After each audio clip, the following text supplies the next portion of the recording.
Unang Hari, Kabanata 2. Nang malapit nang mamatay si David, pinagbilinan niya si Solomon ng ganito, "Malapit na akong mamatay. Magpakatatag ka at lakasan mo ang iyong loob. Tuparin mo ang iyong tungkulin kay Yahweh na iyong Diyos. At mamuhay ka ayon sa kanyang kalooban. Sundin mo ang kanyang mga batas, utos, hatol, at tuntunin ayon sa nakasulat sa kautusan ni Moises. Sa gayon, magtatagumpay ka sa lahat mong gawain, at tutuparin ni Yahweh ang pangako niya sa akin. Kapag ang iyong mga anak at susunod na salinlahi ay nanatiling tapat sa akin at sumunod sa akin ng buong puso't kaluluwa, magpapatuloy ang iyong angkan sa trono ng Israel. Alam mo ang ginawa sa akin ni Joab na anak ni Zeruias nang patayin niya ang dalawang pinakamataas na pinuno ng hukbo ng Israel, na si Abner at si Amasa na anak ni Jeter.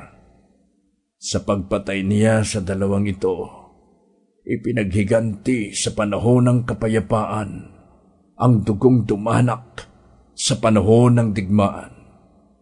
Sa gayoy, dinungisan niya ang aking pangalan bilang marangal na mandirigma. Gawin mo sa kanya ang inaakala mong dapat gawin. Huwag mong hahayaang mamatay siya ng mapayapa. Ipagpatuloy mo ang magandang pakikitungo sa angkan ni Barzillai na taga-Gilead. Paglaanan mo sila ng upuan sa iyong hapagkainan, sapagkat tinulungan nila ako noong ako'y tumatakas sa kapatid mong si Absalom. Huwag mo ring kalilimutan si Simei na taga Bahurim, ang anak ni Gera na mula sa lipi ni Benjamin. Pinagmumuran niya ako noong ako'y umalis patungo sa Mahanaim. Nang masalubong ko siya sa Jordan, ipinangako ko sa pangalan ni Yahweh na hindi ko siya papatayin. Ngunit tiyakin mong siya'y mapaparusahan. Matalino kang tao at alam mo ang dapat gawin. Iparanas mo sa kanya ang lupit ng kamatayan." Namatay si Haring David at inilibing sa lungsod ni David. 40 taon siyang naghari, 7 taon sa Hebron at 33 taon naman sa Jerusalem.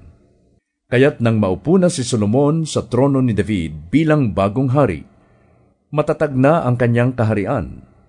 Samantala, nilapitan naman ni Adonias na anak ni Hagit ang ina ni Solomon na si Bathsheba. "Kapayapaan ba ang pakay mo?" tanong ni Bathsheba. "Opo, kapayapaan po," tugon ni Adonias. At idinugtong niya, "May sasabihin po ako sa inyo." "Magpatuloy ka," sagot ni Bathsheba. Nagsalita si Adonias, "Alam po naman ninyo na ako sana ang naging hari. Ito ang inaasahan ng bayan.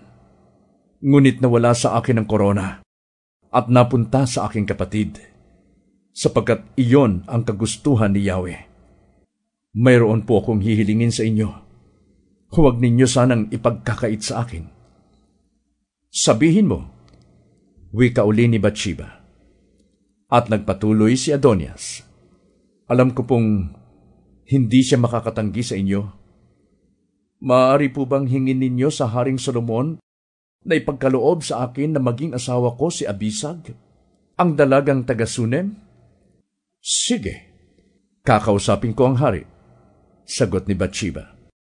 Kaya't pumunta si Bathsheba kay Haring Solomon upang sabihin ang kahilingan ni Adonias. Tumayo ang hari upang siya ay salubungin. Yumuko sa kanya at saka naupo sa kanyang trono. Nagpakuha ng isa pang trono, inilagay sa kanyang kanan at doon pinaupo ang ina. Mayroon akong isang maliit na kahilingan sa iyo, anak. Huwag mo sana akong tatanggihan, sabi ng ina.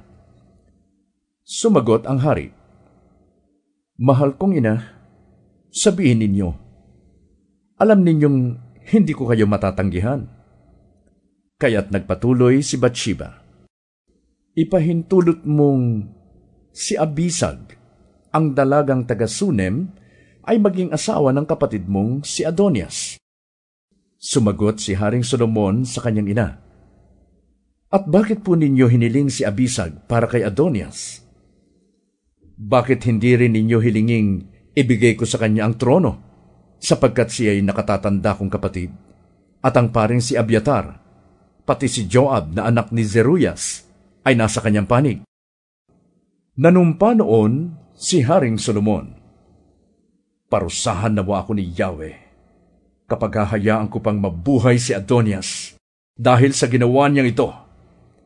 Saksi si Yahweh, ang Diyos na buhay, na naglagay sa akin sa trono ng aking amang si David, at nangakong mananatiling maghahari sa Israel ang aming lahi. Sa araw ding ito'y mamamatay si Adonias. Kaya't iniutos niya kay Binayas na patayin si Adonias. At ganon nga ang nangyari. Tungkol naman sa paring si Abiatar, siya'y pinagsabihan ng hari, Pumunta ka sa lupain mo sa Anatot. Dapat ka sanang mamatay.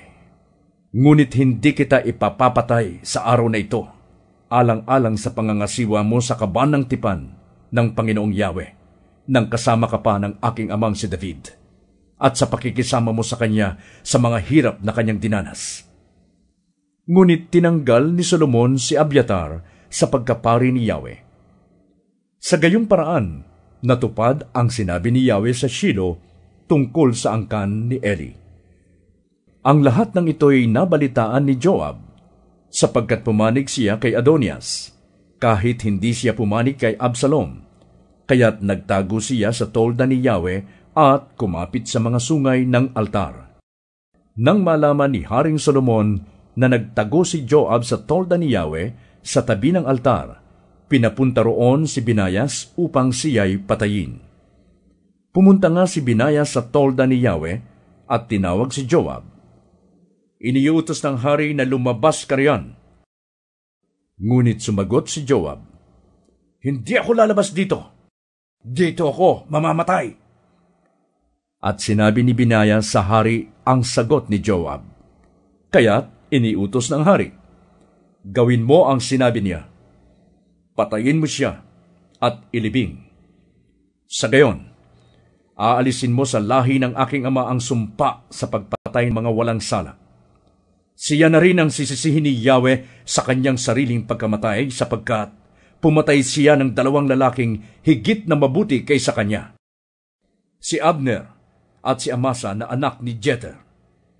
Pinatay niya sa pamamagitan ng patalim ang 2 pinunong ito ng hukbo ng Israel, nang hindi nalalaman ng ama kong si David. Ang sumpa ng kanilang dugo ay dadalhin ni Joab at ng kanyang lahi magpakailanman. At patatatagin ni Yahweh sa David, ang kanyang lahi at ang kanyang kaharian magpakailanman. Pinuntahan nga ni Binayas si Joab at pinatay. Siya'y inilibing sa kanyang tirahang malapit sa ilang. Si Binayas na anak ni Joyada ang inihalili ng hari kay Joab bilang pinakamataas na pinuno ng hukbo. At ang paring si Zadok naman ang ipinalit kay Abiatar. Pagkatapos, ipinasundo ng hari si Simei at sinabi sa kanya, Magtayo ka ng bahay sa Jerusalem. Dito ka tumira, at huwag kang lalabas ng lungsod. At tandaan mo ito, kapag tumawid ka ng batis ng Kidron, mamamatay ka, at ikaw na rin ang mananagot sa iyong pagkamatay. Sumagot si Simei, Maaasahan po ninyo, susundin ko po ang inyong utos. At mahabang panahon ngang nanirahan si Simei sa Jerusalem. Ngunit pagkalipas ng 3 taon, May 2 alipin si Simei na tumakas at pumunta kay Akis na anak ni Maaka, hari ng Gat. At may nagsabi sa kanya na ang mga alipin niya'y nasa Gat. Ipinahanda niya ang kanyang asno at pumunta kay Akis upang kunin ang kanyang mga alipin. Nakuha nga niya sa Gat ang kanyang mga alipin at siya'y bumalik na.